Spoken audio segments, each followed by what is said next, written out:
మాజీ ప్రధాని షేక్ హసీనాపై బంగ్లాదేశ్ విధించిన మరణశిక్ష దేశ రాజకీయాల్లో పెద్ద సంచలనంగా మారింది. ఆమె మానవత్వాన్ని మరిచి తీవ్ర నేరాలకు పాల్పడ్డారన్న ఆరోపణలపై కోర్టు ఇంత భారీ శిక్ష నిర్ణయించడం అంతర్జాతీయ స్థాయిలో కూడా చర్చకు దారితీసింది. ఈ పరిస్థితుల్లోనే తాత్కాలిక యూనస్ ప్రభుత్వం హసీనాను తమకు అప్పగించాలని భారత ప్రభుత్వాన్ని కోరింది. అయితే భారత్ వెంటనే స్పందించకుండా పరిస్థితిని జాగ్రత్తగా పరిశీలిస్తోందనే సంకేతాలు కనిపిస్తున్నాయి. ఆమెను బంగ్లాదేశ్కు అప్పగిస్తుందా లేక ఆ అభ్యర్థనను తిరస్కరిస్తుందా అన్న ప్రశ్న ఇప్పుడు ఇరు దేశాల మధ్య ప్రధాన చర్చగా మారింది. ఇదంతా జరుగుతున్న సమయంలో భారత్ బంగ్లాదేశ్ సంబంధాల్లోని ఒప్పందాలు, వాటిలో చెప్పిన నిబంధనలు ఏం సూచిస్తున్నాయనే అంశం మరింత ప్రాధాన్యత సంతరించుకుంది. ఆ ఒప్పందాలు ఏమంటాయి, రెండు దేశాల న్యాయపరమైన బాధ్యతలు ఏంటి, రాజకీయ పరిణామాలపై దాని ప్రభావం ఎలా ఉంటుందన్నది ఇప్పుడు అందరూ ఆసక్తిగా గమనిస్తున్న అంశంగా నిలిచింది. భారత్ బంగ్లాదేశ్ల మధ్య ఉన్న అప్పగింత ఒప్పందం మొదట ఉగ్రవాదం, చొరబాట్లు, సరిహద్దు భద్రత వంటి అంశాలను దృష్టిలో పెట్టుకుని రూపొందించబడింది. 2013లో ఈ ఒప్పందానికి సంతకాలు జరిగాయి.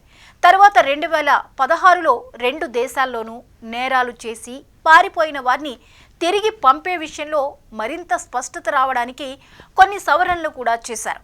ఈ ఒప్పందం అసలు ఉద్దేశం 1971 విమోచన యుద్ధం నుంచి పెండింగ్లో ఉన్న కేసులకు పరిష్కారం కనుగొనడం, అలాగే బంగ్లాదేశ్ కోరిన ULFA వేర్పాటు వాదులను భారత్ తిరిగి పంపడం వంటి అంశాలపై ఆధారపడి ఉంది. కానీ ఇప్పుడు షేక్ హసీనా కేసుతో వస్తున్న పరిస్థితి మాత్రం ఈ ఒప్పంద లక్ష్యానికి పూర్తి భిన్నంగా కనిపిస్తోంది. ఒప్పందం ప్రకారం ఎవరినైనా అప్పగించాలంటే ముందుగా ఆ వ్యక్తిపై ఆరోపణలు కానీ లేదంటే అరెస్ట్ వారెంట్ ఉండాలి. హసీనా విషయంలో బంగ్లాదేశ్ ICT కోర్టు ఇప్పటికే అరెస్ట్ వారెంట్ జారీ చేసింది. అందువల్ల వారి అభ్యర్థన విధానపరంగా సరైనదే. కానీ ఒప్పందంలో ఉన్న కీలక నిబంధన ద్వంద్వ నేర సూత్రం.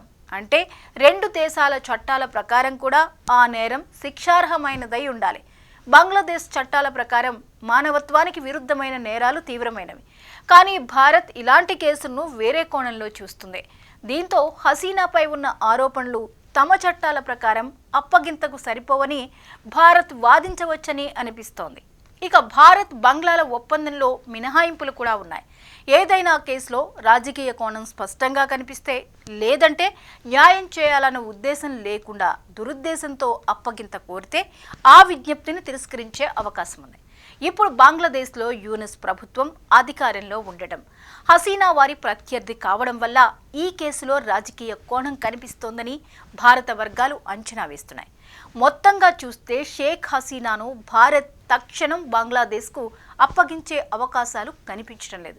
ఇది పూర్తిగా ద్వైపాక్షిక సమస్య కావడంతో ఇరు దేశాలు పరస్పర చర్చలు ద్వారానే దీనికి పరిష్కారం కనుగొనాల్సి వస్తుంది. చూడాలి మరి ఏం జరుగుతుందో అన్నది.